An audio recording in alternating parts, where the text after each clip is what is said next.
Hello students, मैं खुशबू आप सभी का स्वागत करती हूँ कॉन्सेप्ट जिंदाबाद पे। Students, from today we are going to start the 6th chapter of class 6th geography.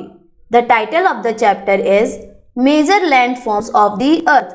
So students, हम इस लेक्चर में इस चैप्टर के कुछ टॉपिक्स जैसे कि internal process, external process, types of landform and mountains इनको कवर करेंगे। इस चैप्टर के बाकी बचे हुए टॉपिक्स को अपनी आगे आने वाली वीडियोस में कवर करेंगे। Let's start this lecture. Students, जैसे आपको पता है इस चैप्टर का नाम है major landforms of the earth. Okay students, तो यहाँ पे एक वर्ड आ रहा है दैट इज लैंडफॉर्म्स। तो पहले हम लैंडफॉर्म्स की मीनिंग समझते हैं कि ये लैंडफॉर्म क्या है। So students, landforms are the physical feature on earth surface. तो अर्थ के सरफेस पे आप जो कुछ भी देखते हैं वो सभी लैंडफॉर्म्स हैं। देखिए बच्चों, आपके सामने ये इमेज है और आप जैसा देख रहे हैं ये फ्लैट सरफेस, इसको हम प्लेन कहते हैं, ये अर्थ के सरफेस पे है। इसी तरह से देखिए यहाँ पे ये mountain, plateaus, hill, basin, mountain range, peninsula, isthmus, delta. तो इसी तरह से जितने भी फीचर आपको अर्थ के सरफेस पे देखने को मिलते हैं इन सभी को हम लैंडफॉर्म्स बोलते हैं। सो स्टूडेंट्स, आपने देखा कि किस तरह से ये प्लेन है, ये माउंटेन है, ये प्लेट्यू है, इसी तरह से और भी लैंडफॉर्म्स हैं। तो आप देख रहे हैं इस इमेज से आपको ये चीज़ क्लियर हो रहा होगा कि जो अर्थ सरफेस है हर जगह सेम नहीं है। कहीं पे अर्थ सरफेस काफ़ी ऊंचा है और कहीं पे अर्थ सरफेस बहुत नीचा है और कहीं पे एकदम फ्लैट है। अब देखिए बच्चों, इमेज में आपने देखा कि अर्थ सरफेस में बहुत से फिजिकल फीचर है, लेकिन बच्चों हम सिर्फ माउंटेन, प्लेट्यूज, प्लेन्स इनको इस चैप्टर में कवर करेंगे। और जो माउंटेन, प्लेट्यूज एंड प्लेन्स हैं ये मेजर लैंडफॉर्म है अर्थ के। तो आप याद रखिएगा, mountains, plateaus, plains are major landforms of the earth. और हम इस चैप्टर में इन्हीं तीनों के बारे में पढ़ेंगे ना। स्टूडेंट्स, अभी हमने बताया था कि जो अर्थ सरफेस है वो हर जगह सेम नहीं है। और बच्चों, जो अर्थ है इस पे आपको इनफाइनाइट वैरायटी ऑफ लैंडफॉर्म्स देखने को मिलेंगी। तो आप याद रखिएगा कि अर्थ सरफेस हर जगह सेम नहीं है और अर्थ पे आपको इनफाइनाइट वैरायटी ऑफ लैंडफॉर्म्स देखने को मिलेंगी, लेकिन आपको सिर्फ 3 लैंडफॉर्म के बारे में इस चैप्टर में पढ़ना है, माउंटेन, प्लेट्यूज एंड प्लेन।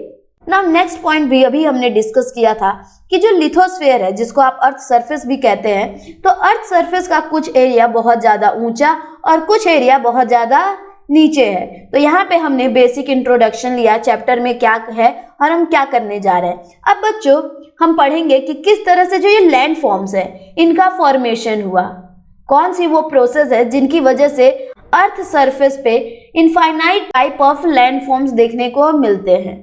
तो चलिए बच्चों, अब हम पढ़ेंगे formation of the land forms. तो देखिए बच्चों, 2 प्रोसेस हैं जो कि लैंड फॉर्म्स के फॉर्मेशन में हेल्प करती हैं। First one is internal process and second one is external process. तो पहले हम इंटरनल प्रोसेस को समझते हैं। तो देखिए बच्चों, इंटरनल प्रोसेस को पढ़ने से पहले आपको ये चीज़ जानना काफ़ी ज़रूरी है कि आप जिस लैंड मास पे खड़े हैं या फिर जिस ग्राउंड पे आप खड़े हैं या फिर बैठे हैं, वो जो ग्राउंड है वो धीरे धीरे मूव कर रहा है। हाँ बच्चों, बिल्कुल आपने सही सुना। आप जिस ग्राउंड पे खड़े हैं या फिर बैठे हुए हैं वो जो लैंड मास है वो धीरे धीरे कंटिन्यूअसली मूव कर रहा है। और ये जो मूवमेंट है अर्थ की सरफेस की, इस मूवमेंट की वजह से एक इंटरनल प्रोसेस होता है। अब ये इंटरनल प्रोसेस कहाँ होता है? देखिए बच्चों, ये इंटरनल प्रोसेस अर्थ के अंदर होता है। इंटरनल मीन्स होता ही है inside. So the earth surface movement result in internal process. अब हम समझते हैं कि ये इंटरनल प्रोसेस क्या है। बच्चों मान लीजिए ये अर्थ है और अर्थ के अंदर इस तरह से कुछ इंटरनल प्रोसेस होते हैं। अब ये इंटरनल प्रोसेस क्या है, कैसे होते हैं, इन चीज़ों को आप हायर क्लासेस में समझेंगे क्योंकि ये थोड़ा सा कॉम्प्लेक्स फिनोमिना है। तो आप बस यहाँ पे ये याद रखिए कि अर्थ के सरफेस की वजह से जो मूवमेंट होता है वो इंटरनल प्रोसेस करता है और ये इंटरनल प्रोसेस अर्थ के इनसाइड होता है। ना अब हम बात करते हैं जो ये इंटरनल प्रोसेस है वो किस तरह से लैंड फॉर्म्स के फॉर्मेशन में रोल प्ले करता है। तो बच्चों देखिए, इंटरनल प्रोसेस की वजह से अर्थ सरफेस का कुछ पोर्शन बहुत ही एलिवेटेड हो जाता है और कुछ पोर्शन सिंक हो जाता है। तो इसका क्या मतलब है, देखिए जब ये इंटरनल प्रोसेस होता है, अर्थ के इनसाइड कुछ प्रोसेस हो रही होती है, तो उस प्रोसेस की वजह से आपको अर्थ सरफेस पे कुछ जो लैंड मास है वो काफी ऐसे रेज्ड दिखने को मिलेंगे, कुछ पोर्शन जो अर्थ सरफेस का है वो इस तरह से सिंक मिलेगा।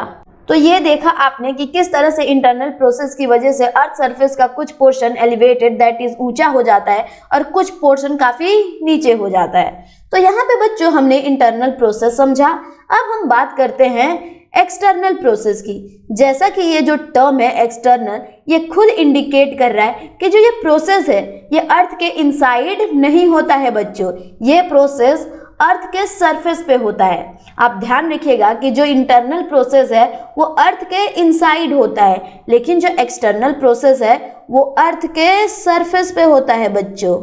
तो अब हम समझते हैं कि एक्सटर्नल प्रोसेस क्या है। तो देखिए, external process is the continuous wearing down and rebuilding of land surface. तो बच्चों एक्सटर्नल प्रोसेस की वजह से लैंड सरफेस लगातार टूटती और बनती रहती है, और ये जो लगातार सरफेस का टूटना है इस चीज को कहते हैं इरोजन, और जो अर्थ सरफेस है जब बनती रहती है तो इस चीज को हम कहते हैं डिपोजिशन। अब ये इरोजन एंड डिपोजिशन क्या है इसको अभी हम डिटेल में समझेंगे, और आप याद रखिएगा कि एक्सटर्नल प्रोसेस ऑलवेज इरोजन और डिपोजिशन की हेल्प से होता है। तो चलिए पहले हम समझते हैं इरोजन। तो देखिए, मान लीजिए ये एक अर्थ सरफेस है, अर्थ सरफेस पे इस तरह से एक एलिवेटेड एक लैंड मास है, ठीक है बच्चों, ये एलिवेटेड लैंड मास है। क्या होता है, कभी कभी इस तरह से रेन होती है, और रेन होने की वजह से क्या होता है, ये जो एरिया है ये पूरा एरिया इस तरह वाटर से फिल हो जाता है, और ये जो वाटर है इस डायरेक्शन में इस तरह से बहती रहती है।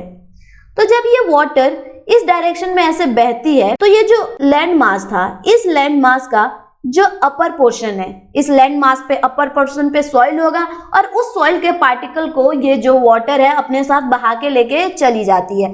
इसी तरह से जब ये प्रोसेस काफी टाइम तक होता है और ये जो रेन वाटर है अगेन इस सरफेस के जो सॉइल पार्टिकल्स हैं उनको बहा के अपने साथ लेके चली जाती हैं, तो ये लैंड मास की फिर साइज ऐसे कम होने लगती है। इसी तरह से ये प्रोसेस काफी टाइम तक कंटिन्यू रहेगा तो ऐसे कम होने लगती है, और कुछ टाइम बाद आप देखेंगे जो ये सरफेस था यहाँ पे ये ऐसे एलिवेटेड था, वो आपको कुछ इस तरह से देखने को मिलेगा। यहाँ पे ये सरफेस इस तरह से एलिवेटेड था, लेकिन ये यहाँ से इरोड हो गया। तो देखा आपने कि किस तरह से जो ये रेन वाटर थी उसने इस सरफेस को तोड़ दिया, तो इसको कहते हैं हम इरोजन। आप सिंपल लैंग्वेज में इसको ऐसे याद रख सकते हैं, removal of the top layer soil of the earth surface, और इस प्रोसेस को हम कहते हैं इरोजन। और बच्चों अभी आपने देखा कि किस तरह से ये जो इरोजन है वो रेन ने किया। इसी तरह से बच्चों ये जो इरोजन है इनको एयर दैट इज विंड भी करती हैं। जब विंड इस डायरेक्शन में इस तरह से बहती हैं तो बच्चों वो अपने साथ क्या करती हैं, ये जो अर्थ सरफेस था इसके अपर सॉइल को अपने साथ उड़ा करके लेके चली जाती है। और जब ये प्रोसेस काफी टाइम तक ऐसे कंटिन्यू रहता है तो फिर धीरे धीरे आप देखेंगे कि ये जो सरफेस यहाँ पे इस तरह से एलिवेटेड था वो आपको फिर ऐसे दिखने लगेगा। यहाँ का ये पूरा जो सॉइल था वो एयर या फिर वाटर अपने साथ उड़ा के या फिर बहा के लेके चली जाती है। तो यहाँ पे आपने समझा कि किस तरह से इरोजन होता है और कैसे जो विंड है वाटर है वो इरोजन करती हैं। बच्चों अब आप डिपोजिशन को समझिए। डिपोजिशन क्या होता है, देखिए इस चीज को समझने के लिए हमें फिर से वो ड्राइंग ड्रॉ करनी पड़ेगी।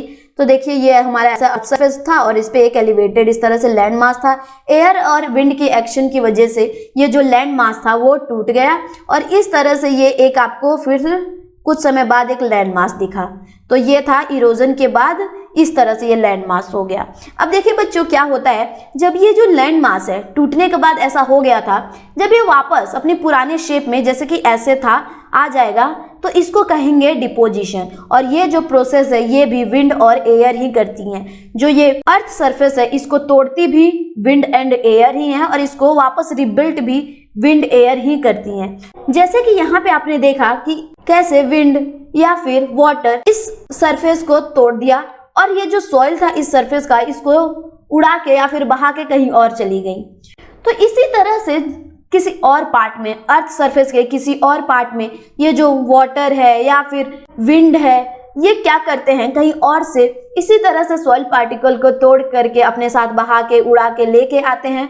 और वो जब बहा के और उड़ा के लेकर आएंगे और जब वो इस एरिया से पास करेंगे, तो जब वाटर इस तरह से पास करेगी इस एरिया से, तो अपने साथ वो जो मिट्टी लेके आ रही होगी उसको वो यहीं पे छोड़ देगी। तो मिट्टी वो यहीं पे ऐसे छोड़ देगी।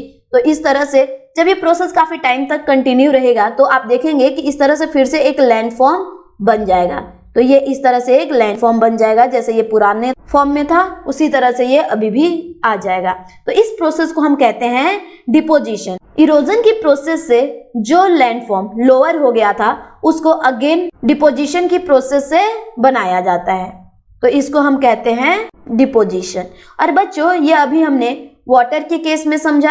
इसी तरह से जो एयर है, एयर इस तरह से बहती हुई इस एरिया से जब पास करेंगी और वो किसी पार्ट से, अर्थ सरफेस से सॉइल के पार्टिकल्स को अपने साथ उड़ा करके ला रही होंगी, तो वो इसी तरह से यहाँ पे वो सॉइल पार्टिकल्स को छोड़ देंगी और ये जो एरिया है फिर से वापस से रिबिल्ड होने लगेगा जैसे पहले था। तो इस प्रोसेस को हम कहेंगे डिपोजिशन। तो बच्चों, यहाँ पे हमने इरोजन एंड डिपोजिशन को समझा और इन दो प्रोसेस को वाटर, आइस और विंड कैरी करती हैं। तो मैं यहाँ पे उम्मीद करती हूँ कि आपको फॉर्मेशन ऑफ लैंडफॉर्म समझ में आ गया होगा कि किस तरह से internal process and external process की वजह से जो ये लैंडफॉर्म्स हैं इनका फॉर्मेशन होता है। अब हम बात करते हैं कि अर्थ सरफेस पे मेजर लैंडफॉर्म्स कौन कौन से हैं। बच्चों, हमने आपको बताया था कि हम माउंटेन, प्लेट्यूज, प्लेन के बारे में पढ़ेंगे और ये मेजर लैंडफॉर्म्स हैं अर्थ के। बच्चों, आपके सामने ये एक इमेज है और आप देख रहे हैं ये एलिवेटेड लैंड मास, इसको हम कहेंगे माउंटेन्स। इसी तरह से आप ये एक देखिए एलिवेटेड लैंड मास जिसका जो टॉप है वो एकदम फ्लैट है लेकिन ये एलिवेटेड है, तो इसको कहते हैं हम प्लेट्यूज। इसी तरह से आप जानते हैं प्लेन एकदम फ्लैट सरफेस होता है जिसको हम प्लेन कहते हैं। तो इन सभी मेजर लैंडफॉर्म्स के बारे में हम एक एक करके पढ़ेंगे। सो स्टूडेंट्स, अब हम माउंटेन्स के बारे में पढ़ेंगे। So let's start this. देखिए बच्चों, हम किसको माउंटेन कहेंगे? माउंटेन क्या है? तो देखिए, mountains are natural elevation of earth surface and mountains are higher than the surrounding area। तो इस चीज को हम समझते हैं। देखिए, एलिवेशन को हमने प्रीवियस चैप्टर में काफी अच्छे से समझा था। एक बार फिर से हम समझते हैं कि एलिवेशन हम किसे कहते हैं। तो मान लीजिए ये एक अर्थ का सरफेस है और इस अर्थ सरफेस पे इस तरह से एक अचानक लैंड मास जिसकी हाइट काफी ज्यादा हो जाती है, तो इसको हम कहते हैं एलिवेटेड लैंड मास। और इस एलिवेटेड लैंड मास की जो हाइट है वो बहुत ज़्यादा है। तो बच्चों, जो एक ऐसा लैंड मास जिसकी हाइट अपने आसपास के एरिया से ज़्यादा हो उसको हम कहेंगे माउंटेन। और ये जो एलिवेशंस हैं ये नेचुरल होते हैं, ऐसा नहीं कि इसको ह्यूमंस ने बनाया होता है, इसको नेचर ने खुद बनाया होता है। तो इसलिए इसको हम कहते हैं natural elevation of earth surface. तो ये हुआ माउंटेन। अब हम बात करते हैं कि क्या अर्थ के सरफेस पे ऐसा कोई भी एलिवेशन होगा, नेचुरल एलिवेशन, तो उसको हम माउंटेन कह देंगे। जैसे कि मान लीजिए ये एक अर्थ सरफेस है और इस तरह से एक लैंड मास जिसकी हाइट इस तरह से राइज हो गई, तो बच्चों क्या इसको हम माउंटेन कहेंगे? देखिए बच्चों, एक एलिवेटेड लैंड मास को हम माउंटेन तभी कहेंगे जब उसकी हाइट 600 मीटर से ज्यादा हो। 600 मीटर या फिर उससे ज्यादा होगी नेचुरल एलिवेशन की हाइट, तो उसको हम कहेंगे माउंटेन। तो बच्चों, इसको हम माउंटेन नहीं कहेंगे क्योंकि इसकी जो हाइट है वो 600 मीटर से कम है, तो ये माउंटेन नहीं है। अब हम बात करते हैं कि जो माउंटेन्स हैं उनका जो बेस होता है वो काफी ब्रॉड होता है और उनकी जो समिट होती है वो काफी स्मॉल होती है। अब यहाँ पे एक वर्ड है दैट इज समिट, ये आपको कंफ्यूज कर रहा होगा कि इसका मीनिंग क्या है। तो देखिए बच्चों, summit is the highest point of mountain. जो माउंटेन पे एकदम हाईएस्ट पॉइंट होती है उसको समिट कहते हैं। ये देखिए, ये माउंटेन है और आप देख रहे हैं इस माउंटेन की जो एकदम हाईएस्ट पीक है, ये जो एकदम हाईएस्ट पीक है इसको आप कहेंगे समिट। तो जो माउंटेन्स होते हैं उनमें समिट भी होती है और जो माउंटेन्स हैं उनका बेस काफी ब्रॉड होता है। तो आप याद रखिएगा कि माउंटेन्स में have small summit and broad base. Now अब हम बात करते हैं कि जो कुछ माउंटेन्स होते हैं उनकी हाइट बहुत ज़्यादा होती है। जैसा कि हमने प्रीवियस चैप्टर में पढ़ा था, माउंट एवरेस्ट जो कि हाईएस्ट पीक है, उसकी हाइट कितनी थी बच्चों? उसकी हाइट थी 8,848 मीटर। आप याद रखिएगा कि कुछ माउंटेन्स जो हैं वो क्लाउड से भी ज़्यादा ऊंचे होते हैं, उनकी हाइट बहुत ज़्यादा होती है। अब हम बात करते हैं, जैसे जैसे आप ऊपर जाते हैं माउंटेन पे, आप जैसे जैसे ऊपर जाएंगे वैसे वैसे जो क्लाइमेट है काफ़ी कोल्ड होने लगेगा। और इस चीज़ को हमने प्रीवियस चैप्टर में भी पढ़ा था कि आप जैसे जैसे अर्थ के सरफेस से ऊपर जाते जाते हैं वैसे वैसे जो टेम्परेचर है वो गिरने लगता है, टेम्परेचर डिक्रीज होता है। और टेम्परेचर डिक्रीज होगा तो सिंपल सी बात है, क्लाइमेट भी काफ़ी कोल्ड होने लगेगी। तो अगर आप माउंटेन के एकदम हाईएस्ट पीक पे पहुंच जाएंगे तो आपको वहां पे बहुत ही ज़्यादा कोल्ड क्लाइमेट देखने को मिलेगा। तो यहाँ पे हमने बात की that height increases, climate become colder. Now next point is some mountains have permanently frozen river of ice called glacier। तो बच्चों कुछ माउंटेन्स पे आप देखेंगे कि हमेशा परमानेंटली आइस जमा हुआ होता है और ऐसा लगता है कि आइस की रिवर है, तो इस चीज को हम कहते हैं ग्लेशियर। तो आपको ग्लेशियर माउंटेन्स पे देखने को मिलेंगी। Now students, next point is mountains in a line are called range. जब माउंटेन्स एक लाइन में होते हैं तो उसको हम रेंज कहते हैं बच्चों। इसका क्या मतलब है? देखिए, मान लीजिए ये एक माउंटेन है, इसी तरह से ये एक माउंटेन हो गया, देन ये एक और माउंटेन। देख रहे हैं आप किस तरह से ये माउंटेन्स एक लाइन में है, और इसको बच्चों हम कहेंगे रेंज। इस चीज को आप इमेज में समझिए। देखिए आपके सामने ये इमेज है और आप देख रहे हैं किस तरह से ये एक माउंटेन, इसी तरह से ये माउंटेन्स सभी एक लाइन में हैं और इनको हम कहेंगे बच्चों माउंटेन रेंज। और बच्चों हमने प्रीवियस चैप्टर में आपको बताया था, जब हम साउथ अमेरिका कॉन्टिनेंट के बारे में पढ़ रहे थे, कि एंडीज माउंटेन जो है इसकी रेंज वर्ल्ड में सबसे लॉन्गेस्ट है। तो एंडीज माउंटेन की रेंज वर्ल्ड में सबसे लॉन्गेस्ट है और ये जो माउंटेन है नॉर्दर्न हेमिस्फेयर से सदर्न हेमिस्फेयर तक फैली हुई है। तो यहाँ पे हमने माउंटेन रेंज समझा। Now next point is less people live in mountain areas. बच्चों आपको माउंटेन पे बहुत ही कम लोग देखने को मिलेंगे, और ऐसा क्यों होता है? वाई, क्यों कम लोग माउंटेन पे रहते हैं? इस चीज का आंसर अभी हम देखेंगे कि क्यों बहुत ही कम लोग माउंटेन पे रहते हैं। तो देखिए बच्चों, first reason is because of harsh climate. Mountain पे जो क्लाइमेट है वो बहुत ही ज़्यादा हार्श है। अब ये हार्श क्लाइमेट किस तरह से? देखिए बच्चों, हमने प्रीवियस चैप्टर में भी पढ़ा था और इस चैप्टर में भी, कि जैसे जैसे आप अर्थ सरफेस से ऊपर जाते हैं वैसे वैसे टेम्परेचर कम होने लगता है, और टेम्परेचर कम होता है तो जो क्लाइमेट है वो बहुत ही ठंडा हो जाता है, कोल्ड क्लाइमेट होता है। इस वजह से माउंटेन्स पे कम लोग रहते हैं। और सेकंड पॉइंट ये है कि देखिए बच्चों, अर्थ सरफेस से जैसे जैसे आप ऊपर जाते हैं वैसे वैसे डेंसिटी भी कम होती जाती है, गैसेस की डेंसिटी कम होती जाती है। हमने प्रीवियस चैप्टर में इस चीज को बहुत अच्छे से समझा था। तो देखिए जैसे जैसे आप ऊपर जाते हैं डेंसिटी कम होती है और आप इजीली सांस नहीं ले सकते। इसीलिए हमने देखा था कि जो माउंटेनियर्स होते हैं वो अपने साथ ऑक्सीजन सिलेंडर लेके जाते हैं। तो इस तरह से माउंटेन्स पे लाइफ काफी टफ हो जाता है और इसलिए आपको वहां पे बहुत ही कम लोग देखने को मिलते हैं ना। Second point is the slopes are steep.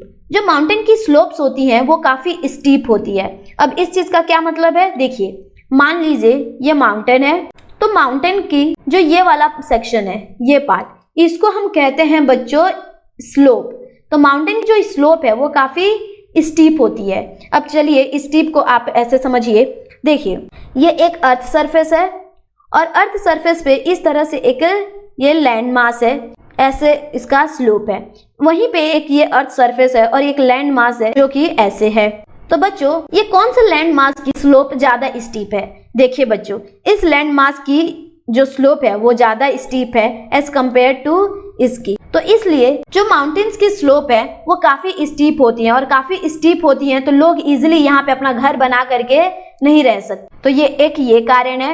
And now second reason is less land is available for farming. और बच्चों अगर कोई रहेगा तो सिंपल सी बात है, उसको खाने के लिए फार्मिंग करनी होगी।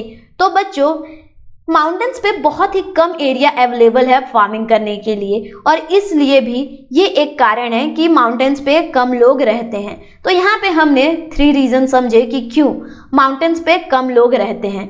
हमने इस वीडियो में इस चैप्टर के कुछ टॉपिक्स को कवर किया। अब हम अपनी आगे आने वाली वीडियोस में इस चैप्टर के बाकी बचे हुए टॉपिक्स को कवर करेंगे। अगर आपको ये वीडियो पसंद आया हो तो वीडियो को लाइक कीजिए, चैनल को सब्सक्राइब कीजिए और बेल आइकन को हिट करना ना भूलिएगा। अब हम आपसे नेक्स्ट वीडियो में मिलेंगे नेक्स्ट कॉन्सेप्ट के साथ। तब तक आप पढ़ते रहिए और सीखते रहिए। बाय।